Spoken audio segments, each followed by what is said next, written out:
Ladies and gentlemen, welcome back to Double A Media. Today I have a really special guest on my first episode for the season 2 in New York City. With me, I have David Cunningham. David, thanks for coming today. Thanks for having me on, bud. I chose David to do the first podcast episode with Double A Media because David was really one of the first people that I met in New York by going out to this event that we're going to talk about called Tech and Beer. And I've had great chats with Dave, but one thing that really has particularly struck me as interesting is his ability to bring people together and create a vibrant community where people share their ideas and bond over AI, tech, and whatever their passion is. So I just wanted to have you kind of give an overview of what is Tech and Beer, how did you start it, where did the idea come from, and what motivated you to start that community, Dave? It's a lot of questions up I front. You don't want to ease me in. I do 2 meetups, Tech and Beer and AI user group. Tech and Beer I started in July of 2019, and I was in Spain at the time. It was actually the 4th of July, and I was recovering from the heat in our Airbnb one afternoon, and I was thinking about how it would be really fun if I was in the U.S. right now because no one's celebrating the 4th of July there. And I had been living in New York about a year, and I just thought it would be cool to meet more people. I made some friends, but I thought it'd be cool to kind of find some kind of social thing to go to. And I have always been a really big fan of craft beer. And so I had this idea of what about a techies meetup with craft beer? It seemed like there'd be some overlap there. And I looked on Meetup, and at least from what I could see at the time, there was not any chill social drinks meetup for techies. The meetups I had been to in the last year after moving here were in offices, and they were talks, and some of them had beer, but they were they were not a casual kind of thing. People were kind of there with resumes out, sort of. Yeah. And so I thought that was kind of an unusual thing because we have a huge tech scene, and the largest meetup in the world is New York Tech Meetup. Wow. That's the name of it. And a neat meetup was founded here. So yeah, there's a big tech scene here, and so I started it, and I did it every week for a year and a half, including so from July to March I did it every week, every Thursday at a different bar. Then when the lockdown happened, we did it on Zoom, and then the park, and then back to the bars after the vaccines came out. And cut to about 6 years later, and we've averaged about 1 tech and beer every 2 weeks for the last 6 years. And then the AI one I started about 2 years ago, and I can talk more about that. But that's the backstory. That's really cool. Graduating from college, I always thought that San Francisco is kind of the hub of technology. That's where you go if you really want to make it big, and that's where the community of tech people mostly revolves. But honestly, just from my experience in New York so far and going to these events, I've been surprised by the amount of tech, AI adjacent, projects that are going on here, and also the people who are really passionate about that. I'm curious to know, how did you find people who were interested in this field? Was it more you knew them personally and you kind of grew that organically, or was it a focused outreach? So do you mean with the meetups, how I brought people to the meetups? Yeah. I mean, meetup kind of, I keep using the word meetup. They're groups. We post on other platforms now, but meetup is where we started posting the events, and now we post on a few different ones. But meetup and the size of the tech scene and the general just interest in something that's kind of fun and casual kind of did the work for me. I mean, when I came up with the idea in that Airbnb, I made like the meetup group, and I bought a domain, nyctnb.com, and I made like a little landing page, and then I announced a event for like a week from then. So then a week later, I was back in the Upper West Side, and we did our first ever event. But so I did some things to kind of like boost it early on, but mostly I did it very consistently, and like there was just a lot of techies who wanted something like that. So, and there wasn't, and we were like the only name in town, especially at the time. Yeah. So yeah, just a lot of people came, and over time we've had people who became regulars and stuff, and like people who become good friends, and people who like start helping organize. But yeah, like a lot of it was just organic kind of growth through the platform early on.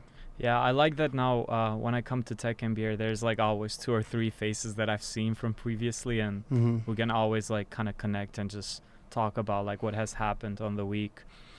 For people who don't know, Dave also went to Vanderbilt, and that was like one of our few things that we bonded over. I'm kind of curious to know, because personally right now, after graduating and kind of entering the workforce and being in the real life, it's a shock a little bit. It's very different than like going to classes, and like you don't have to really think about, the daily stand-up that you have to give at work. I'm curious to know, how did you handle that, the switch from like college to like real life? Just because I think we have a similar background. We both Mm-hmm. went to Vandy, and we're both in tech. I'm curious to see, how was that for you? Yeah, I mean, it was super hard initially, I'd say. There's different facets to the question, I guess. Like one social, and I think communities like Tech and Beer that I either found or organized, joined or organized early on, helped a lot in meeting people. Like I did this, I joined this trail running group that was like every week in the local state park where I used to live. And then the next year I like was the one organizing and leading it every week, and through that I met some really cool people, and then like I started this little trivia group which ended up growing to like a dozen people, and that was really fun, and that was every week. So like stuff like that was like regular things, kind of like Tech and Beer ended up becoming, really helped a lot with like creating a community for me and putting down some roots where I was. And so I'm a huge believer in that. So another part is like just all the other stuff you got to get used to out of college. I mean, like college is, for some, your parents are paying for things in college and then they aren't after. And that's sometimes an adjustment. Going to work 40 hours a week instead of like classes a couple hours a day, and then you do your work whenever, you feel like it kind of,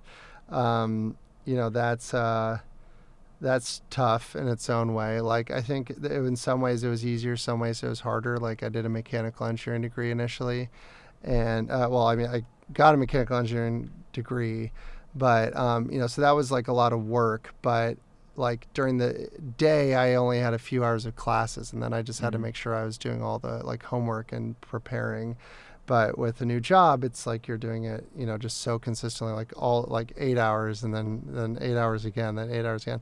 And I think it's something that's hard to come to terms with sometimes. And I think like maybe a year in, I started being like, wow, this is like never going to end unless I like, win the lottery or something.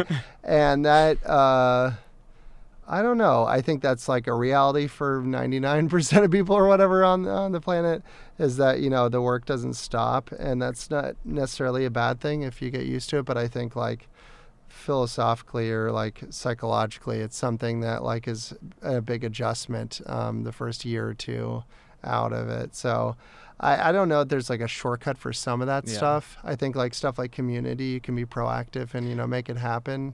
Other stuff you kind of just have to come to terms with and decide what it means to you. Some people, they decide that they want to like, their answer to the whole like working, until you die thing is like, I'm going to find something super meaningful. Others, it's like, I am just going to like decide it doesn't mean something and, enjoy outside of that. And neither is necessarily a wrong answer. But I think a lot of that stuff is stuff you just like, the more you're willing to come to terms with it, I think it can speed along that process. I really like the fact that you mentioned that it's sometimes also the community that you find around you that kind of like helps you move to this different like lifestyle. And I know a little bit from my personal journey when I interned in Seattle for like 3 or 4 months. I couldn't really find that community of people that I clicked and like wanted to, you know, hang out and like do fun stuff. But I think now seeing it a little bit different, even just a lot because like a lot of Vanderbilt people are in New York. I've been able to like have those relationships, and I would say it helps you out because in college I think relationships are so much given to you. Like your friends are always there. There's always people you can bond over. Whereas I feel like after college you kind of have to go out and like put an effort to like have that. And I think like your community actually, the tech and beer one, it's an easy way to like, you know, have those relationships and meet those people. And I wonder like throughout the years, like, do you think you've had like key important relationships that you've formed through this community that has helped you, could be either personally or like in your career? Yeah, definitely. I think a number of like my closest friends I either met through the community or we became friends. Yeah, like you met me, so it's very easy to say not that. top on the list. We either met through the community or like a few of them early on were like on my kind of large engineering team, not my team, but like the large engineering team I was at Bloomberg, but we didn't really like interact much, or we were on like different sub teams and we didn't really know each other well. And then they started coming to the events, and then like that was how we got to know each other, like because they started coming to that. So yeah, I'd say like a number of my best friends, a large percentage of my best friends in New York, I've met through this. I actually, like my most recent job, I was able to find through someone I met at the meetup. So that was cool. And I don't know, I've just had a ton of cool connections experiences. We had like the CEO of Meetup come and talk twice at our thing. So Wow. that was kind of cool. I got to work with him on that. And I don't know, I could talk for a long time about all the different like people I've met and things. But definitely it's been a huge impact on like my social social world. I've attended weddings of people that I've met through the meetups and stuff. Yeah. So Well, when I have yeah. mine, you're invited. So just keep that up. Looking there forward too. to it. Do you think like in the future, as you see this community grow, you have like a specific direction you wanna continue it, or as of now is just the way it is with like AI talk shows, and then the kind of like tech and beer where it's more casual, you can grab a drink and like have a more of a chill conversation than like the technical kind of like informative ones. Yeah, I'm always asking myself that. My wife and I, we had a kid like almost 12 months ago now. So it is hard to think about like super ambitious like spin-offs. I will say that like one of the people that helps me host and organize, we're talking and kind of brainstorming about this new format, but I don't want to say too much about it yet because it's still fresh. Stay tuned Stay tuned for episode 112 when I'll be back on. But yeah, I think we're always looking at. I think these meetups have always been like I've always been like thinking about how can I tweak it or how can I make it a little better. And I take a lot of pride in trying to make the events really good and like good for people and like a good experience, and that's a very satisfying thing. But as far as like expanding it, it's hard to say. I think that we get a pretty good turnout at both of them. Like I'd say like a very healthy turnout. But as far as like me making a ton of money on it or something, I don't know whether that's like, I'm not saying I wouldn't. I think like, for example, I think that like a conference would be like kind of a bucket list organizing thing that I would love to like put together. It would be like a big project, and that's potentially like an example where maybe more money could be made. But like I don't know, but like beyond that, just it would be like a really cool like next level thing. But I think a lot of what I focus on with these meetups is like how can I do really cool stuff and keep it sustainable? Because I see people who start meetups and either they quit after like 2 or 3 because they just like don't feel like they can keep it up, or they do one, but they do one every like 6 or 7 months, Yeah. and that to me isn't really like a community. I mean, I don't want to like, Yeah. like conferences only happen once a year, and they can be amazing, but like. For me, what I go for is like something where there's some cohesion between events where like people stick together. So we have like these like online chats where like the people at the events join them, and then they can talk to people from, the continuum and stuff. Yeah.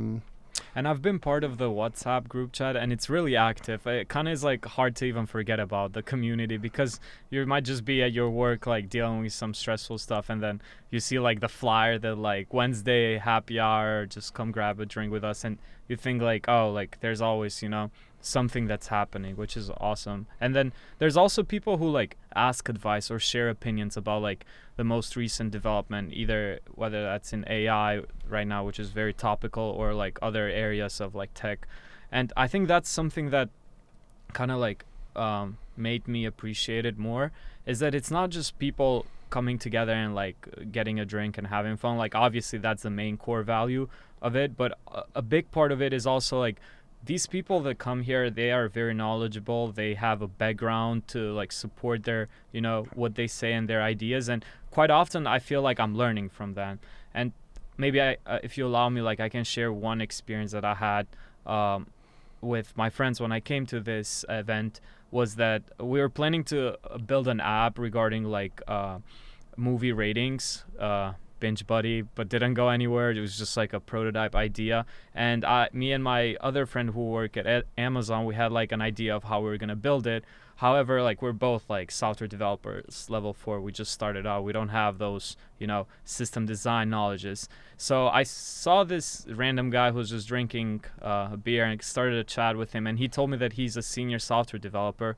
So I kind of like told him my idea and like how I'm planning to implement it from a technical standpoint, and he was immediately to like point out what are key issues that might break the system, or how it could not scale eventually later down the line. And he was telling me that some people just go into implementation and do all of these things, but they kind of like need that more mature professional like viewpoint to like have it sustainable. And I just thought to myself, the fact that I can have somebody critique my work or like give me feedback, it's really something I appreciated. And the fact that everybody around that community has that same expertise and mindset and willingness to help, I thought it was like really awesome.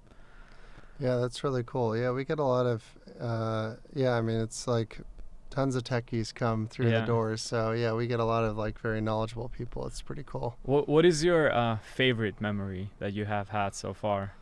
Oh, I couldn't choose just one. It's been really fun. I think again, we've done about 170 events now, so and I've hosted most of them, so I have a lot of memories for sure. I think the first time that the CO meetup came and talked at Tech and Beer was really cool, because we did it at this bar and we didn't rent out the bar. And so he basically, but like we had an arrangement with the owner, and so he basically like talked on this microphone to this, and like a ton of people came basically. It filled out this whole bar that was pretty big, and it was just packed, and it was like this big thing and this big event, and he stood up on this table and talked, and it was just, and he was a really great speaker, and that was just super cool.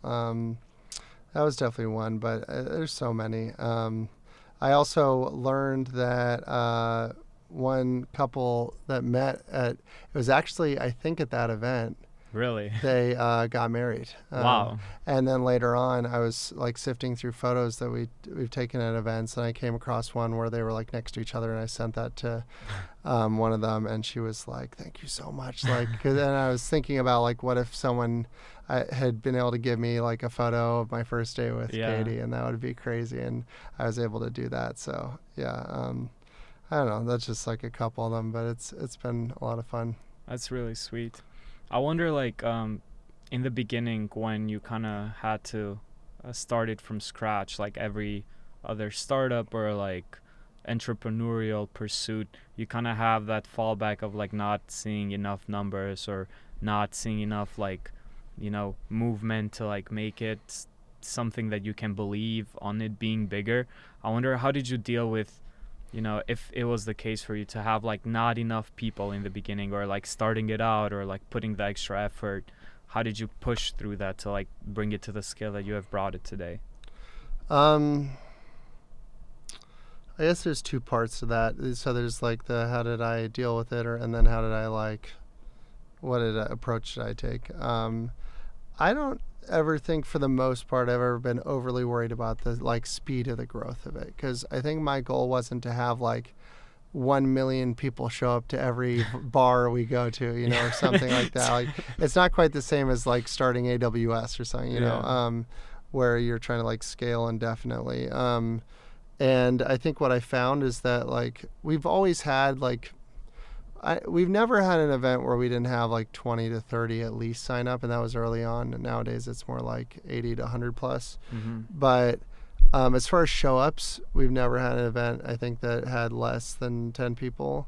And what I found is that the events with like 10 to 20 people are like kind of an intimate, cool gathering, and the events with like 100 people are like a big party. And so I really just kind of it's kind of win-win for me. I don't think I would have done done it so consistently and done like so many over the years if I didn't just enjoy like hosting them, enjoy doing them, and enjoy the process of like promoting and like kind of tweaking and perfecting like kind of the whole every aspect of it.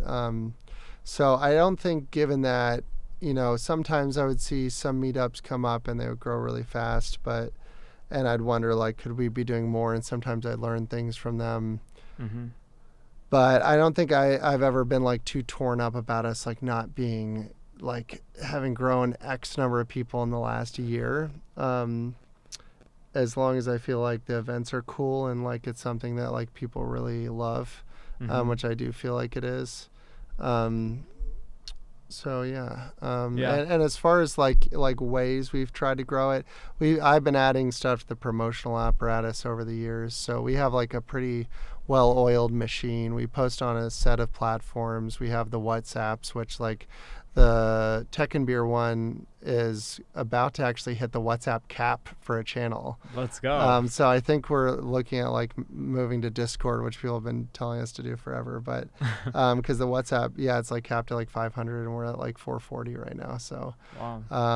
And so we have all these channels, and so we're able to promote things pretty effectively. So I've added stuff to the toolkit and the like process over the years, which has helped. I like that the focus of it has been the quality over the quantity, and I think on that note, when you pick like AI talks or the showcases, how do you kind of select or prioritize which one will hit your bar of quality and which one could be good to have, but unfortunately will have to like be deprioritized due to other ones? I guess this relates to the kind of promotional apparatus that we've managed to get a pretty steady flow of interested speakers, and AI is a pretty hot space, so people are even like doubly so like excited to be like give a talk about AI.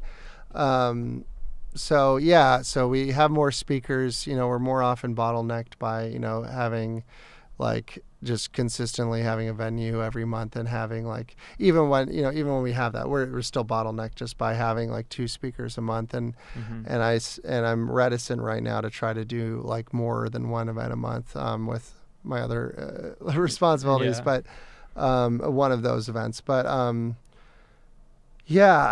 don't know if I have like a simple answer to how like I choose. I talk to all of them on the phone. Like I first, they reach out to me through usually LinkedIn or WhatsApp if they know someone who's already spoken or they've been to the event. And I talk to them all on the phone, and we kind of brainstorm, and we start from like what idea they had in mind, and then kind of ideas, and then I try to help us get to like somewhere close to what maybe makes sense for the kind of talks we do. So like ours are kind of user focused and a little higher level, but still a lot of them can still be pretty technical too. So I try to get there, and then I kind of put it away in my little database, which is mostly an Apple Notes note, one Database. long Apple Notes note that I'm always adding to the top of. And I have those notes, and then when we're looking at scheduling the next event or next couple events, I look through and I see like what I think will be like most relevant to what people are Yeah. talking about in AI these days, and also like because we have two speakers per event, which ones might go together well, and that's kind of the process, and then go from there. And then some of that's also availability. There's some logistical stuff like that, like when the venue's available versus different speakers are available, and some of them maybe they're like, oh, I'm not available in May, Yeah. so then that partly makes the decision too. But yeah, it's a mix of things. That's interesting, like going through the apparatus of like how you pick that. And I think from the ones that I've attended to, I really find them very different from one to the other. Like not I haven't caught one where they both are touching on the same topic. Sure, they could be like, you know, building on the similar concepts, but they always like provide kind of like different insights. And on that note, like I would be curious to know, like right now, what are the hottest topics that are going on in the AI world? Oh, I'm definitely not going to pretend to be like an AI guru. I think this meetup has helped me keep abreast with a lot of stuff going on in AI, and that was one goal I had, was to, like, that it would help connect me with all this stuff and keep me kind of a way for me to stay aware of it.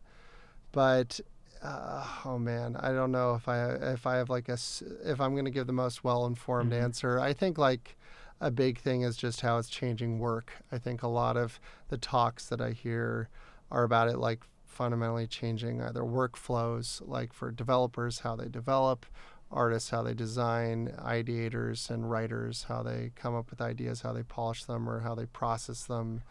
It just like the flow of work, either hobbies or paid work, seems like it's changing everywhere. Like it's kind of crazy how Mm-hmm. much it's changing things. And they talk about things like developers, like will it just start writing code and then they don't need developers?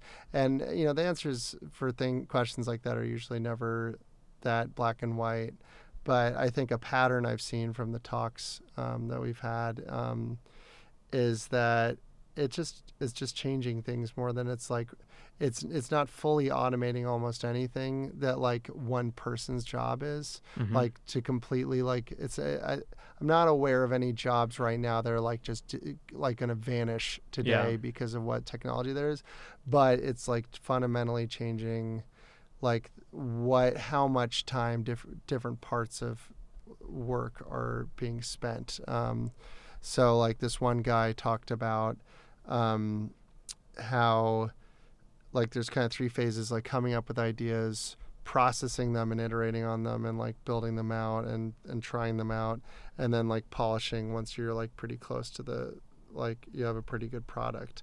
And he said that like before, the vast like majority of our time was spent in that middle space, just like writing it all out, or writing all the code or whatever, and then iterating and fixing the unit tests, and then you have the polish at the end. And he was saying that basically these tools for a lot of jobs can make that middle part like way faster. Like Mm-hmm. if you want to write a novel, but that we're better at the ideating and the polishing. So like if you want to write a novel, we're better at coming up with like a really interesting, unique idea for a novel, and then maybe filling out like a whole paper on what that novel's supposed to be, feeding into like one of these machines. It could write like two or three versions of that Mm-hmm. novel, in the time of, like we would write the first like chapter or two, and Yeah. then we could throw it all out or not, but then we become the editors of what, if that gets us closer to what we want. And the equivalence with code, like Yeah.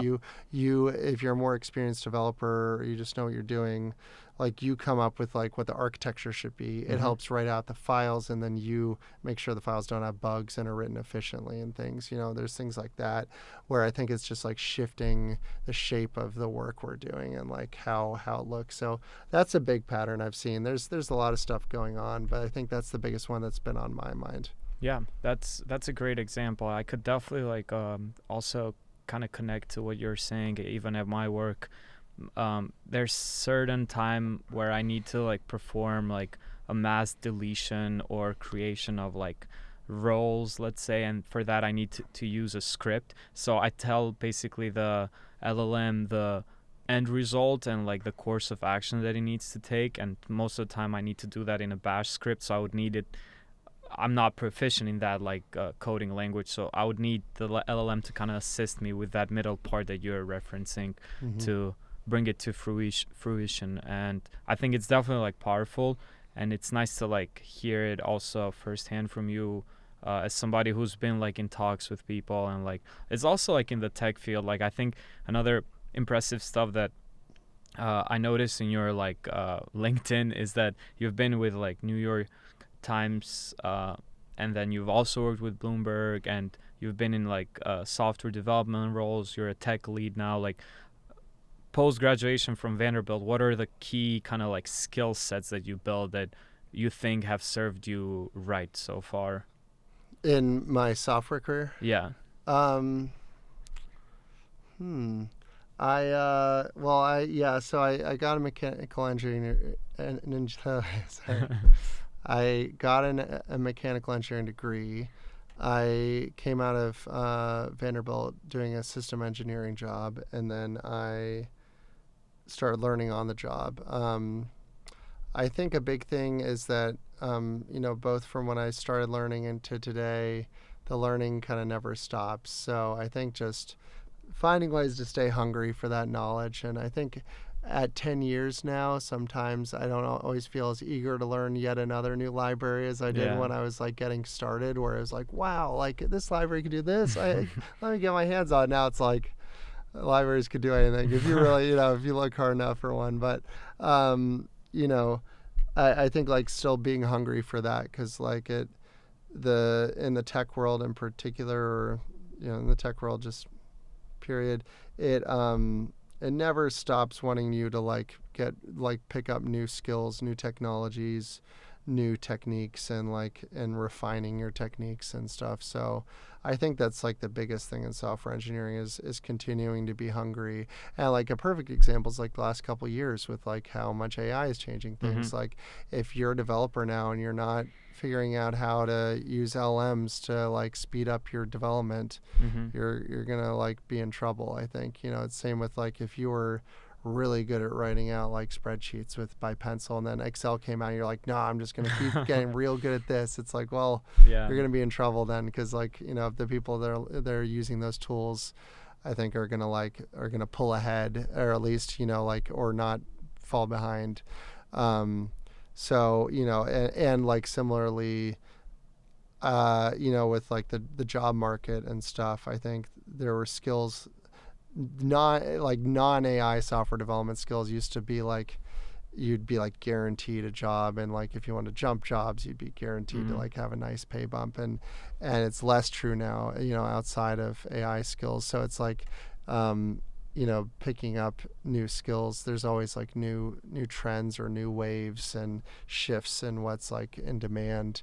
um, so that's a big part of it. Yeah, I Yeah. agree with the fact that like you need to be able to use these upcoming tools as efficiently as possible, and I quite often stumble upon the counter argument that you create a dependency on these tools, and that's seen as you not doing your work or building the foundational knowledge to uh, become good at the thing that you're claiming to be, whether that's writing code or writing a novel. But I think that dependency on these tools is not necessarily the worst thing. It's just a stepping stone for you to get to another thing that you can be better at. And it's similar to like the calculator idea where, sure, I think we're all dependent now to do a multiplication of 455 by 233 without having to go through the process of multiplying it. But that dependency of doing that multiplication allows us to do other arithmetic, like more complex, problems. And I think that's like kind of my take on it. But obviously, there's like sides to this argument. So I appreciate you bringing up that point. And I kind of like more on a conclusive note, I'm curious to know, Just your personal advice. You kind of touched on this last night on the phone too. For people who are passionate about something and they really want to either create a community around it or introduce it to the world or bring people and ideas together like you have done with Tech and Beer, and like you have, built this community, what are the insights or the advice that you would share with them if they were to start now? As far as as far as building a community, or as far as promoting something, or I think the best would be like promoting a community, because I feel like that's more of your like Sure. angle and expertise. Yeah. I guess there's a lot of aspects to that. I mean, you have marketing and then you have community organizing, and those are the two things I feel like I do a lot of with the meetups.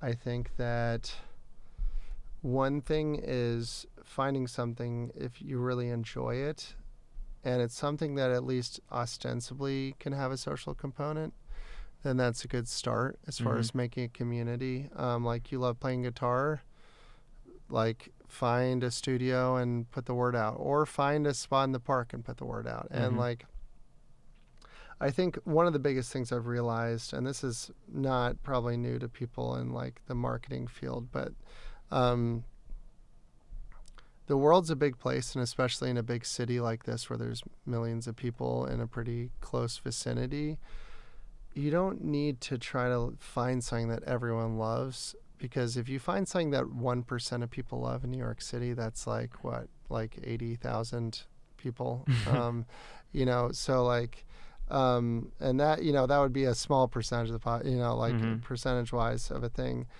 I think if you have something that you have a real connection to, like I like tech, but I also really love craft beer. And like initially when I was promoting tech and beer, I was like more, I emphasize more the craft beer aspect than I do these days. But I everywhere we host still has like a really good craft beer list, and so that was a fun thing where people would come, and some of them weren't really beer drinkers or weren't really craft beer drinkers, and they'd ask me like what to get, and I feel like I have a knack of like being able to pick out like what someone's going to really like based on Mm. talking to them.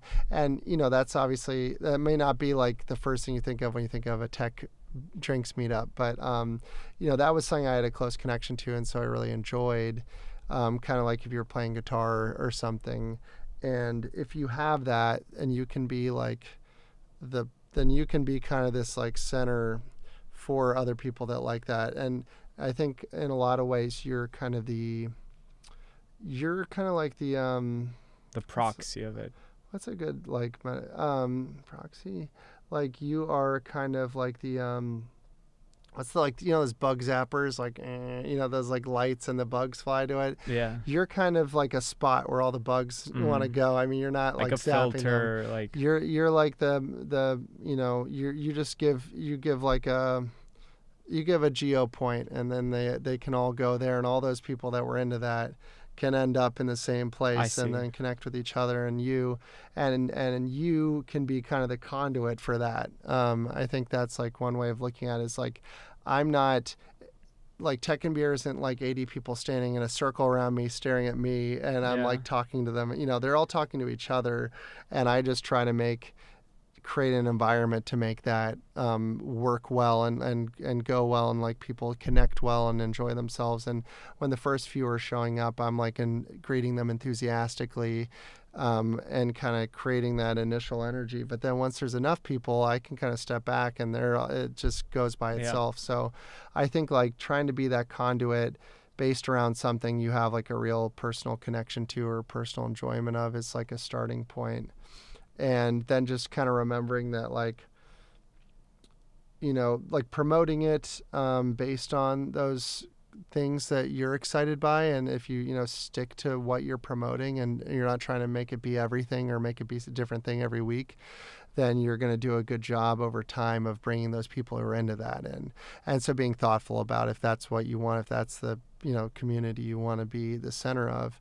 And then beyond that, I think where like you get to like refining it or appreciating the community is like early on we did this every time. We would have like these little questionnaires and stuff asking why they came. And I think like surveying the people and like getting information about why they want to be there and what they want out of it is really good, because you have all these people, let's say, that like guitar like you do, but maybe some of them want to come to practice guitar. Some of them just want to like jam with people. Some of them want to like meet a record producer or whatever, and you might be assuming it's one reason or another, or you might be assuming they're there for the same set of reasons you are, but maybe it's a little different than you think. And so testing those assumptions and getting that information, I think that was like the big like pillar of us like understanding how much like we were,